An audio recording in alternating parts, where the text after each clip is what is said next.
Welcome to our channel. Today we how to configure Jotform for high converting quote requests, complete guide step by step clearly. Begin by logging into your Jotform account.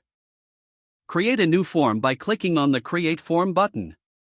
Select the Start from Scratch option to build a custom form. Choose Classic Form for a traditional layout. Add a title to your form that reflects its purpose, such as Quote Request Form. In the form builder, drag and drop the short text field for the customer's name. Label this field as full name to ensure clarity. Next, add an email field for collecting the customer's email address. Configure the email field to validate the input format for accuracy. Now, include a phone number field to gather contact information.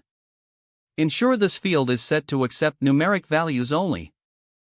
Incorporate a drop-down field for the type of service the customer is interested in. Fill the drop-down options with specific services you offer. Next, add a long text field labeled Project Details. This field allows customers to elaborate on their needs.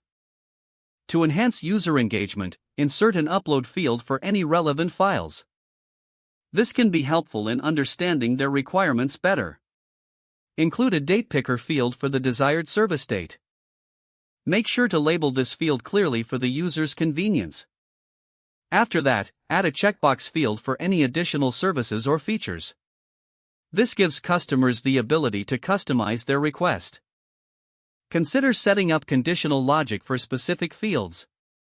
For instance, show certain fields based on the selected services. Next, visit the Settings tab in the Form Builder. Configure the form settings for notifications and autoresponders. Make sure to add an email address where you want notifications to be sent. Personalize the autoresponder email for increased engagement with customers. Also, consider redirecting users to your website for more information after submission. Before finalizing, preview the form to ensure everything looks and functions as intended. Don't forget to like this video and subscribe to our channel for more step-by-step tech guides.